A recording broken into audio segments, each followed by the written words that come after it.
오늘 우리가 읽은 이 본문의 말씀은 너무나도 유명한 수가성 여인이 인생에 있어서 겪었던 그 과정을 오늘 우리가 본문으로 읽었던 것입니다. 오늘 저는 여러분과 함께 수가성 여인의 이 만남이라는 이 제목으로 수가성 여인의 여인과 우리 예수님의 만남에 대하여 그 과정을 서술하는 형식으로 말씀을 전하고자 합니다. 예수님께서는 어느 날 유대 땅을 지나가시는 길에 사마리아라 하는 동네를 통과하시는데 때마침 시간이 정오가 되었습니다. 햇빛이 쨍쨍 쬐이고 대단히 더운 날씨였습니다. 그리고 배도 고프고 허기가 졌습니다. 사마리아의 이 동네 밖에 있는 우물가에 왔을 때 예수님이 이 우물가에 앉으셨는데 제자들은 음식물을 사러 사마리아 시내로 들어갔습니다. 그런데 한 여인이 온몸을 칠렁칠렁 너울너울 하면서 못을 너울로 덮어선 채 물동이를 짊어지고 물을 익히러 나왔습니다. 보통 중동 지역은 무더운 날씨로 인해서 한낮의 그 온도는 활동을 할 수 없을 정도의 높은 온도로 인하여 물은 아침이나 또는 해가 지고 난 저녁의 길로 나오는 것이 거의 석가래로 되어 있고 대낮의 길로 나오지는 않습니다. 근데 사연이 있는 이 여인이면은 틀림이 없는 것 같아 보입니다. 예수님이 앉아 있음에도 불구하고 거들떠 보지도 않고 울물가에 동이를 내려놓고 물을 깃기 시작을 하는 것입니다.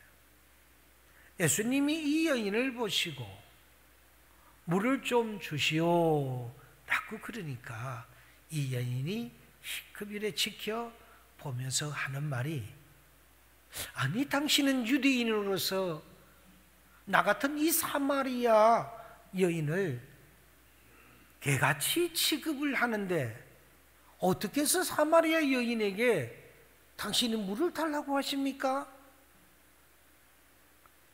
그때 예수님께서 물을 달라는 이가 누구인지 알았더라면 당신이 오히려 나에게 물을 달라고 고했을 것이다 라고 말을 합니다.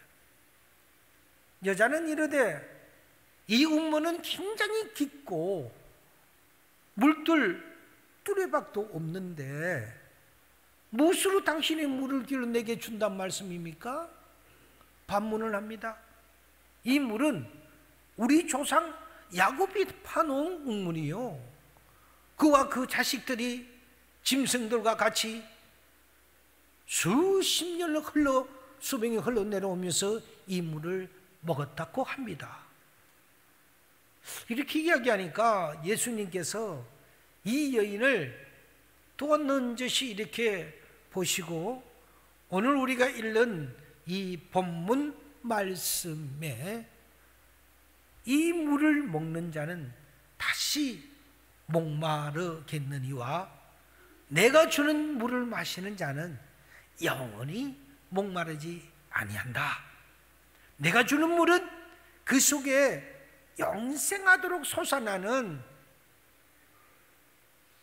샘물이 될 것이라고 이렇게 그 여인에게 말을 하니까 이 여자가 깜짝 놀랐습니다.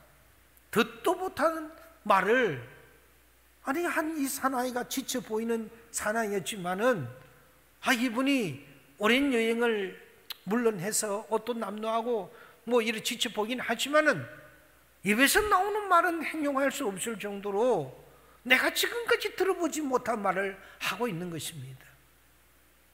여인은 다시 아니 그러면 이 물을 내게서 주셔서 나도 그러면은 목마르지 않고 이 물을 물기로 오지도 않게 하소서라고 합니다. 예수님이 그 말을 듣고 이어서 네 남편을 데려오라 이렇게 하십니다. 고개를 설레설레 흔들면서 예수님을 보고 나는 남편이 없나이다 그렇게 이야기하니 예수님이 맞았다.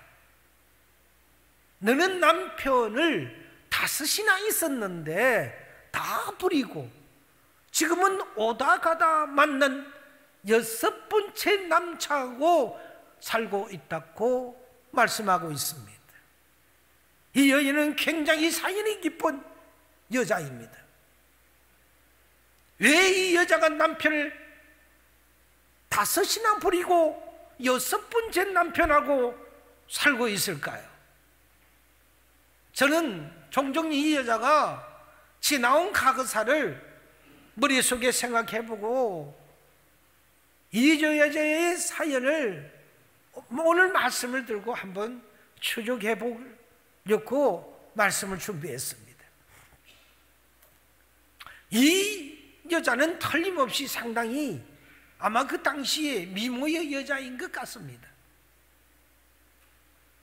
그 당시는 남존여비의 사상이 우리나라뿐만 아니라 그 중동지방에 더한 팽팽한 때라 남자가 여자를 5을 갈았다고 하면은 이거는 스토리가 안 되는데 여자가 남자를 5번씩이나 갈았다는 것은 이거는 보통 문제가 아니며 또한 이 여자는 보통 여자가 아닌 것입니다.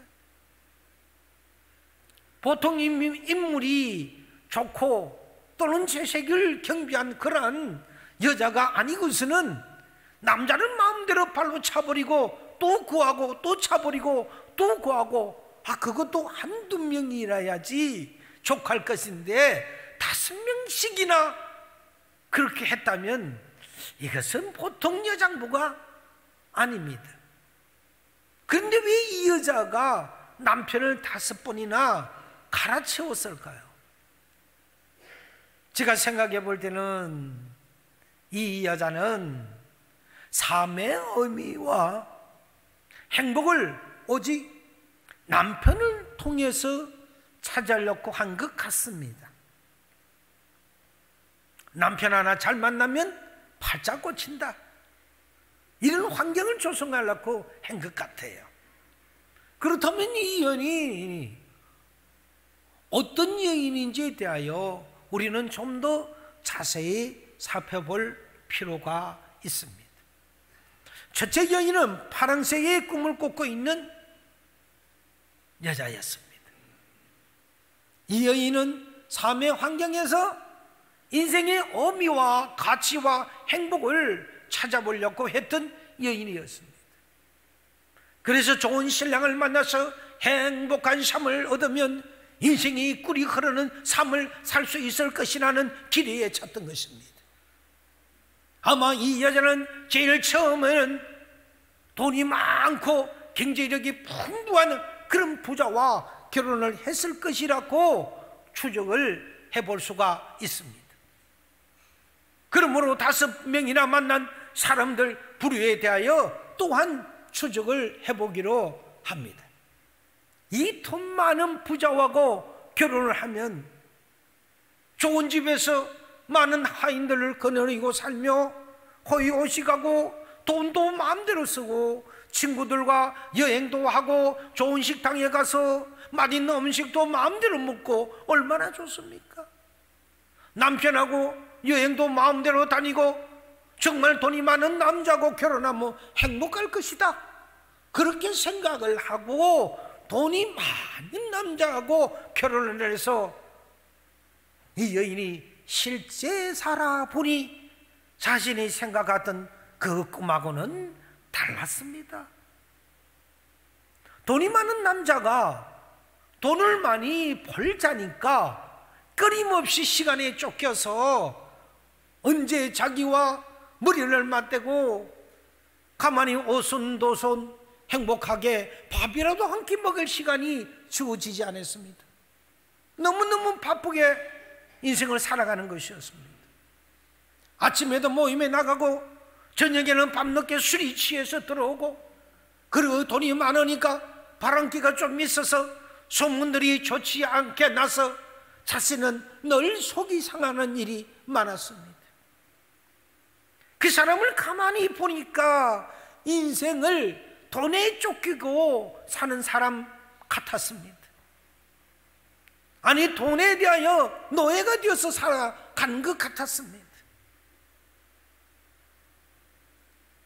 그래서 이 사람의 삶을 보며 이렇게까지 일을 하기 위하여 어떻게 사느냐, 자신 같으면 이렇게 살지 않겠다는 자신의 본내가 시작됩니다. 그리고 자신이 생각했던 그러한 장밋빛 인생이 아니었습니다.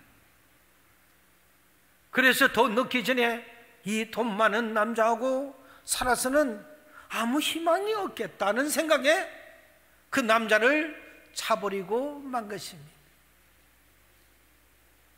그리고 여인은 이었고 두 번째의 인생을 또 꿈꾸기 시작합니다. 그리고 이제는 나는 정치가하고 결혼을 한번 해봐야 되겠다. 아, 이거 신바람 나지 않느냐. 대중 앞에 나가서 연설을 하고 박수갈채를 받고 권력을 거머쥐고 살면 사람들 앞에서 존경을 받고 권력 있는 사람 앞에서 아부하는 사람들도 많고 친구도 많으려니 화려한 인생을 정치가로 그 아내로서 살면 좋겠다. 그래서 정치가에게 시집을 갔을 것 같습니다. 정치가에게 시집을 가고 난 다음 가만히 또 보니 이것도 사생활에 문제가 있었습니다. 정치가는 공인으로서 살기 때문에 항상 사람들의 눈앞에 비평의 대상이 되는 것입니다. 옷을 못 입어도 비평하고, 잘 입어도 비평받고, 좋은 집에 살아도 비평받고, 못난 집에 살아도 비평받고, 그런 글이조차도 비평의 대상이 되었습니다.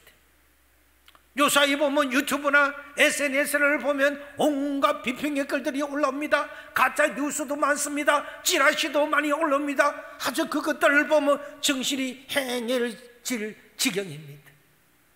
그리고 얼마나 변덕스러운 민심인지 늘뛰는 여론조사에 하루도 마음이 편치 못합니다. 그리고 무한 경쟁 사회 속에서 서로 비난 시기, 모략, 중상, 이런 것은 끝이 날 일이 없습니다. 정치가의 아내로 살아보니까 아예 이 골머리가 아픕니다. 지위도 명예도 건세도 행복을 갖다 주지 못했던 것이지요. 그는 행복을 추구해서 왔다는 그 행복이 아니라 이것은 사자가 곰의 동굴에 들어가서 서로 권력 다툼을 하는 것과 같은 신세가 되었습니다. 그래서 그는 가만히 또 생각하니 여기에도 나의 인생의 파랑새는 없다는 결론을 지었습니다. 그래서 그는 생각하기를, 아이고, 이 부자도 소망이 없고 정치가도 행복을 갖다 주지 못하니까 이제 빨리 착하고 조용한 학자 한 분하고 결혼해서 살면 좋겠다고 꿈을 꿉니다. 그리고 두 번째 남자를 차버리고 학자하고 결혼하면 점잖고 행복하게 살아갈 수 있지 않겠느냐. 잘 이해도 해주겠고 동정도 해주고 또 학식이 많으니 대화도 오순도순 하면서 시끄럽지 않게 잘 살 수 있겠다라는 그런 꿈을 가지고 또 이 학자를 꿰어서 결혼에 성공을 합니다. 여그 학자하고 결혼을 해서 또 얼마를 살아보니까 이 학자는 자기하고 결혼한 것이 아니요 학문가 결혼한 사람이었습니다. 집에 와서 항상 서재에 틀어박혀서 좀 이야기하자고 하면은 내일 강의가 있어서 원고 작성을 해야 되는데 왜 그렇게 잔소리가 많느냐고 대박을 줍니다. 시끄럽다고 고함을 칩니다. 그리고 늘 연구 논문 작성해서 머리를 쓰고 연구하는데 몰두를 합니다. 도대체 나하고 결혼했느냐, 학문하고 결혼을 했냐 알 수가 없는 지경이었습니다. 그리고 학자하고 결혼하는데 자신이 잘못 생각한 것이 하나가 있었습니다. 그것은 학자가 매달 타오르는 월급이 아주 쥐꼬리만 하다 보니까 그것을 가지고 먹고 사는 데는 넉넉하지 못하고 때를 따라 변화되는 시절을 쫓아서 옷을 사 입는 것도 충분치 못했습니다. 그리고 그와 식사 시간에 만나서 대화를 해보면 너무 딴 이야기를 하고 있는 것입니다. 학문 얘기 외에는 별 관심이 없었습니다. 그러므로 학자와 산다는 것은 자기로서는 숨통이 터져서 견딜 수가 없기 때문에 그도 또 포기하고 당신은 당신 길로 가세요 하고 나는 당신하고 내 인생을 이룰 수가 없으니 나는 이렇게 살 수가 없어 하고 그와 빠빠이하고 손을 흔들고 말았습니다. 그리고 난 다음 그는 또 다른 꿈을 꾸기 시작합니다. 이제는 도시 생활이 이제는 진력이 나니 부자도 또는 정치가도 학자도 다 필요 없다. 이 3명 정도가 같이 한번 살아보니 이제는 조금 진절미가 나는 것 같아서 조용한 시골로 가야 되겠다고 거기서 맑은 고기를 마시며 숨쉬고 아침에 종살새 울음을 들으면서 깨어나고 아침 이슬을 밟으면서 농토를 걸으며 토마토나 심어서 그 토마토를 먹고 감자를 심어서 감자를 삶아 먹고 고구마를 심어서 맛있는 고구마를 먹고 얼마나 이게 이상적이고 좋은 삶이냐 하고 건전하고 건강한 삶을 살아봐야 되겠다고 해서 그래서 농촌 총부를 이제는 꿰기 시작합니다. 그래서 농부를 꿰어서 또 시집을 갔습니다. 농부는 웬 떡이냐고 덥석 이 도시의 아름다운 역성을 물었습니다. 그래서 결혼을 했으니 아주 이 여인으로서는 신바람이 났습니다. 그래서 신혼의 단금을 얼마 지나지 않아서 농부도 별 수 없이 시절을 쫓아서 농사를 지어야 되니까 새벽같이 일어나야 되는데 종달새가 울기 전에 일어나야 되고 또 시골의 일꾼들이 많다 보니 밥을 지어줘야 되고 그 다음에는 짐승들에게 또 죽도 써줘야 되고 그리고 바쁘게 하고 난 다음에는 집에 있을 수가 없었습니다. 자신도 일터에 나가야 되었습니다. 머리에 수건을 쓰고 호민을 들고 나가서 논밭에 나가 길삼을 매야지요. 허리가 아프도록 기삼을 메고 낮에는 또 점심장을 차려야 되지 않겠습니까? 저녁녘에 돌아오면 온 사지가 쑤십니다. 이건 종달새 소리 듣고 일어나고 아침 이슬을 밟으면서 상쾌한 공기를 마시며 그러면서 토마토나 먹고 사과나 먹고 그런 꿈은 다 산산조각이고 나고 말았던 것입니다. 왜냐하면 토마토도 수확을 하니까 신선하고 좋은 토마토를 먹으려고 하니까 남편이 돈 될 걸 먹지 말라고 썩어진 토마토만 먹으라고 하고 또 감자도 썩어진 감자만 삶아 먹고 이 세상의 모든 것이 이상에 맞지 않습니다. 육체적인 수고는 말할 필요가 없거니와 농산물을 생산해서 판매하는데 염려, 근심이 끝나지 않습니다. 농사를 짓는 데 들어오는 그 비용도 만만치 않고 또 생산가에서 미치지 못하는 판매를 하게 되니 걱정 근심이 많고 몸이 거칠어져서 도시에서 올 때는 엔지꼰지 바르고 아름답게 화장도 하고 그래 왔지만은 자신의 얼굴을 바라보니 새카맣게 타있고 손도 거칠어져서 손톱도 길던 것이 다 갈라지고 말이 아니었습니다. 다시 말해서 몰골이 말이 아니었던 것이죠. 내가 이렇게 있다가는 완전히 고구마 할망구 되겠고 말겠구나 해서 또 거기서 이 여인은 탈출을 할 생각을 합니다. 이제는 내가 고구마 할망구가 되지는 않겠다고 생각하며 여보, 나는 당신하고 못 살겠어요. 당신은 농촌 여자하고 살아야지요 하고 빠이빠이 하고 발로 차버렸습니다. 그래서 그는 마지막으로 생각하기를 이제는 부자도 말고 정치인도 말고 학자도 말고 농부도 말고 파도 소리나 들으면서 바다와 신선한 공기를 맛보고 모래밭 위에 걸으면서 벌떡벌떡 하는 그런 뛰는 싱싱한 생선을 잡아와서 해도 먹고, 그리고 언제나 고기도 싱싱한 고기를 찌개도 해먹고 삶아 먹고 이렇게 하면 걱정 없이 사는 어부에게 결혼을 해야 되겠다. 그래서 또 어부를 또 골라서 사냥을 합니다. 그래서 자신에게 맞는 어부에게 프로포즈를 하니까 어부가 이게 또 웬 떡이냐 하고, 도시 아름다운 여성이 아무리 시골에서 몇 년을 살았지만 그래도 준치는 준치였습니다. 그래서 또 이 어부가 그 여인을 덥석 물었습니다. 그래서 어부하고 결혼을 했습니다. 그리고 이제 행복하게 사는 줄 알았는데, 어부는 배를 타고 고기를 잡으러 바다로 나가는 것을 이 여인이 거기까지 생각을 못했던 것입니다. 바다 소리를 즐거워하는 것이 아니라 이제는 바다 소리가 공포로 변했습니다.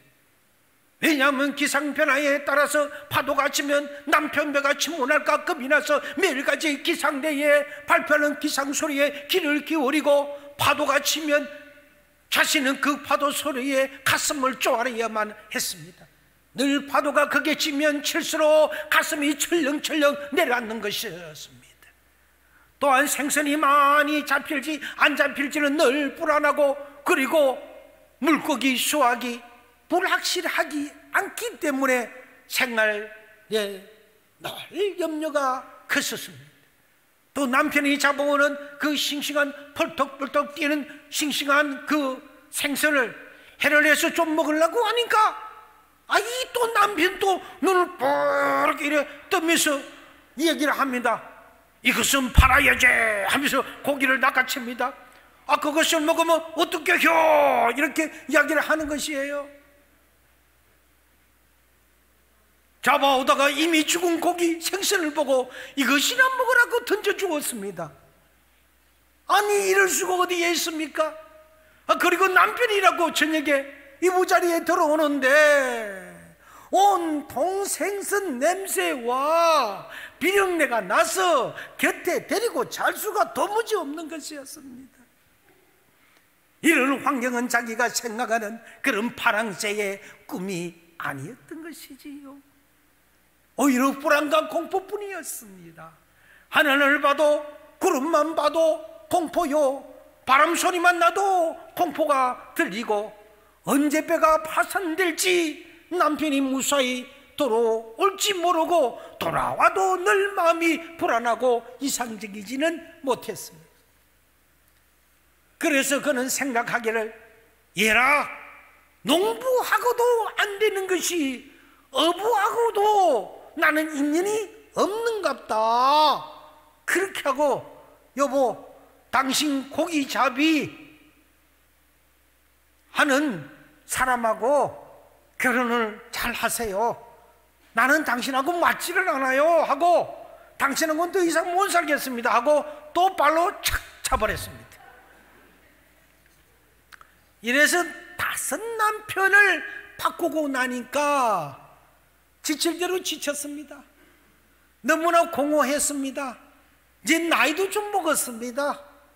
이제는 아무 이상도 꿈도 없이 오다 가다 그럭저럭 만난 놈팡이 하나 데리고 사는 신세가 되었습니다. 결혼도 할 수가 없고 이상도 없고 꿈을 펼칠 수는 없었습니다. 그러니까 모든 사람들의 소문거리가 되므로 아침에 물길로 나오면 동네 사람들에게 다 손가락질을 받고 저녁에 물길로 나오면 또한 손가락질을 받기에 사람들이 물길로 나오지 않는 그 햇빛이 쨍쨍한 그 대날 정오에 물동이를 메고서 물길로 나오는 여인의 신세가 되고 말았습니다. 이 여인은 삶의 행복을 포기해야 했었습니다.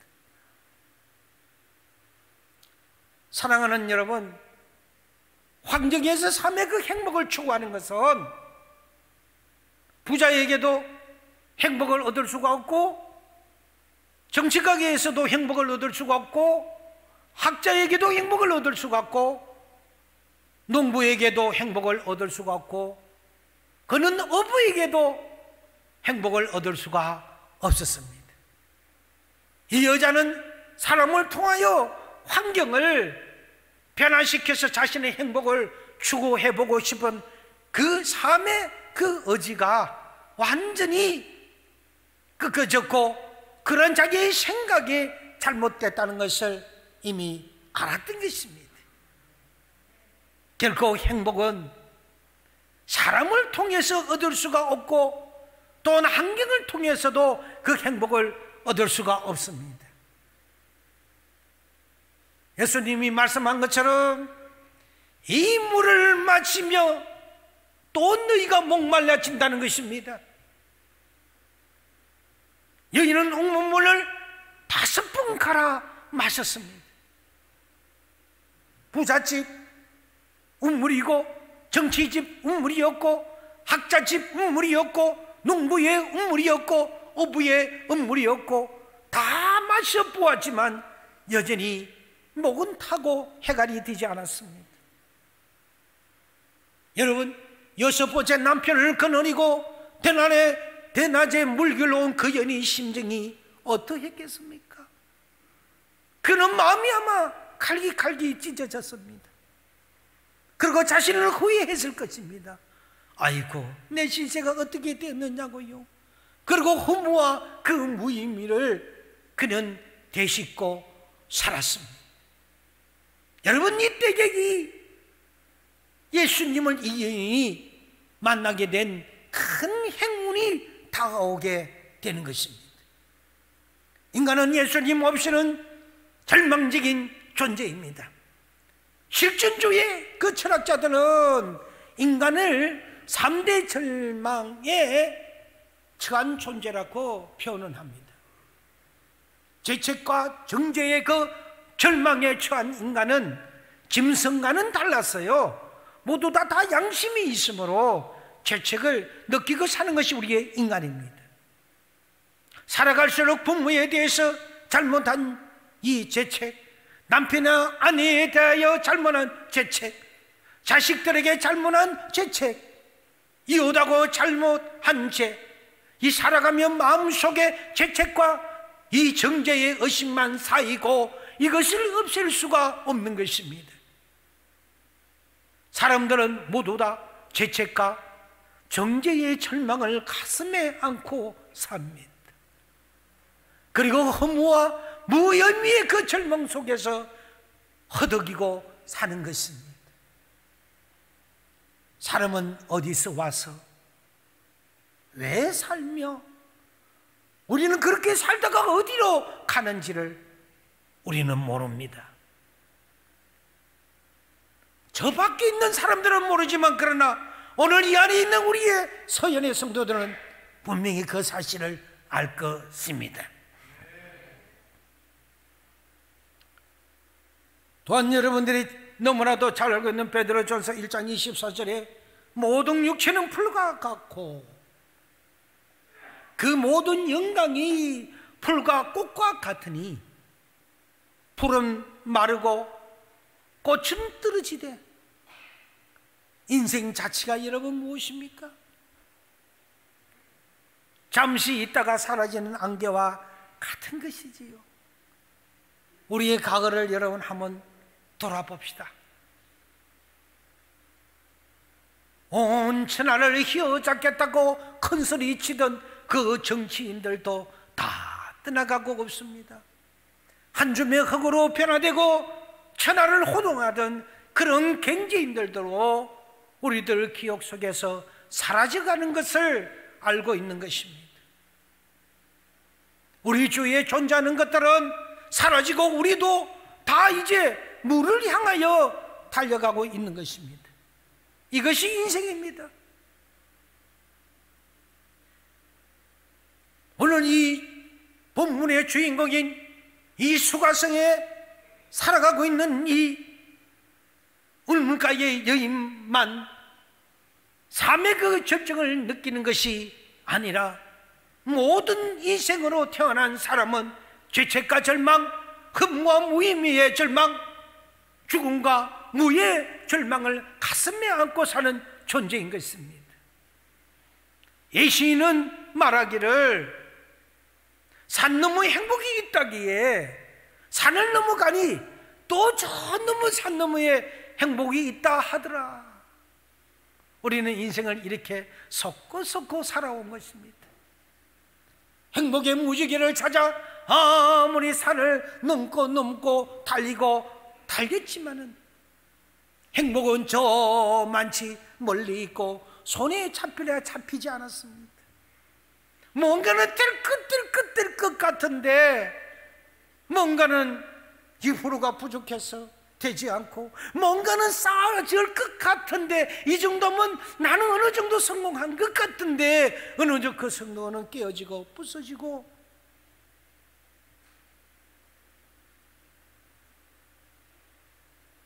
그러므로 여러분 오늘날 환경에서 그 환경에서 찾아내는 행복은 어리석은 행복입니다. 사람은 언제나 허무하게 되는 것입니다. 환경의 지배를 받으면 허무하게 되는 것이지요. 이 수가성의 울물가의 여인처럼 아무리 남편을 바꾸어도 목마름을 채울 수가 없는 것입니다. 세상 음물은 아무리 마셔도 목마르거니와 그것은 터진 음물이기 때문입니다. 모두 다 터진 그 음물입니다.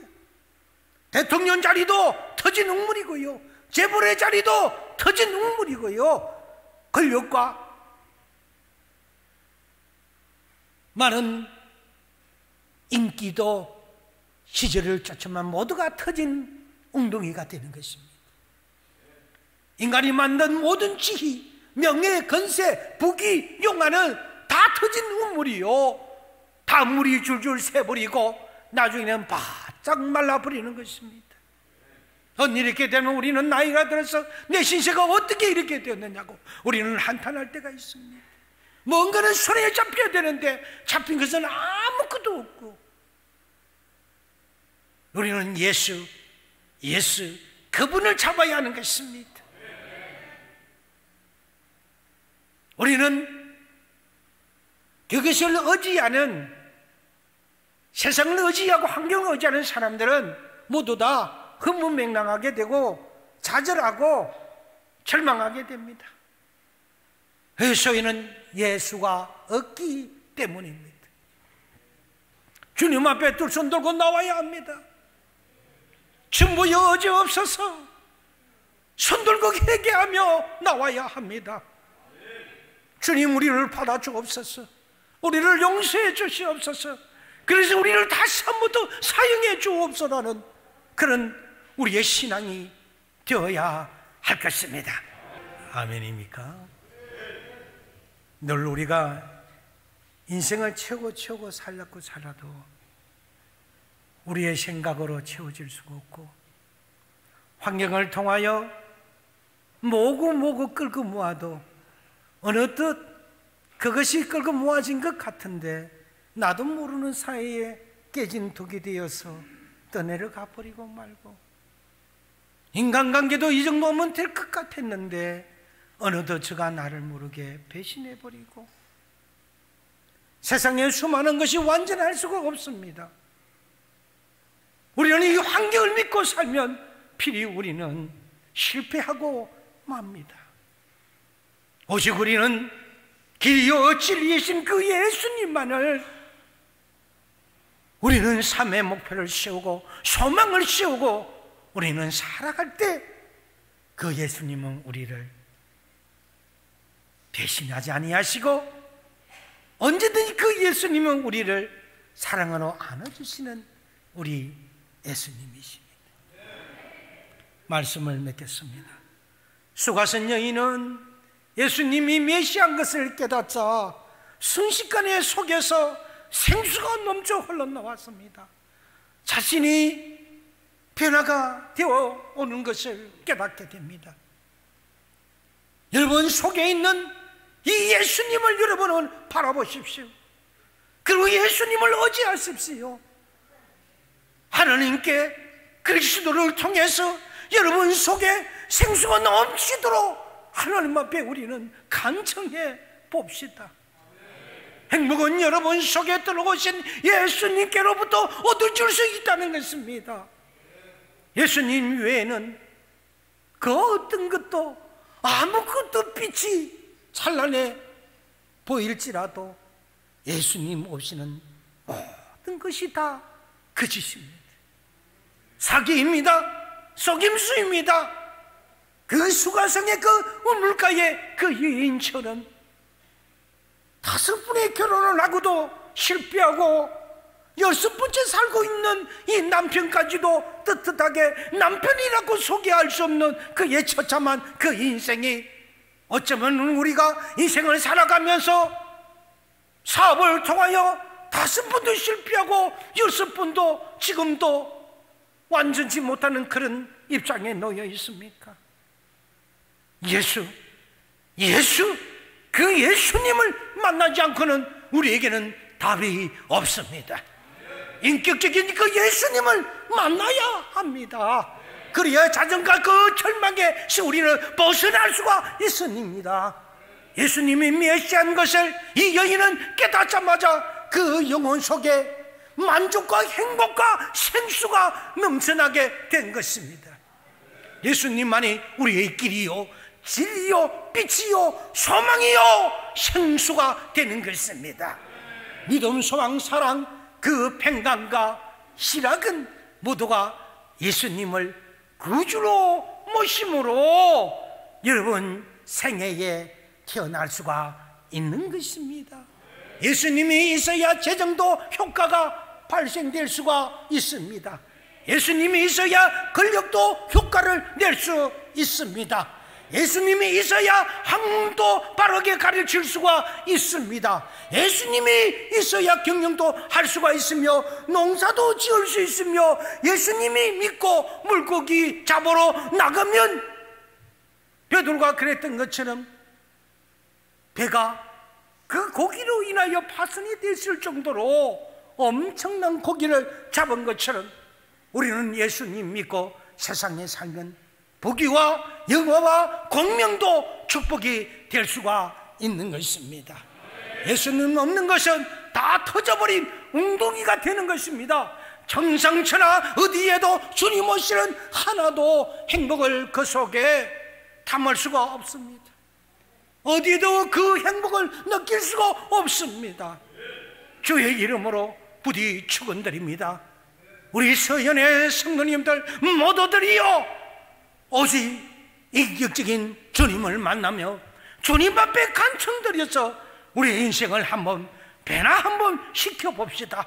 그래서 세상에서 나는 예수를 만나서 이렇게 변화되었다고 이렇게 달라졌다고 우리는 그렇게 자신있게 우리 일술에서 간증하는 그런 여러분들이 되시기를 바랍니다.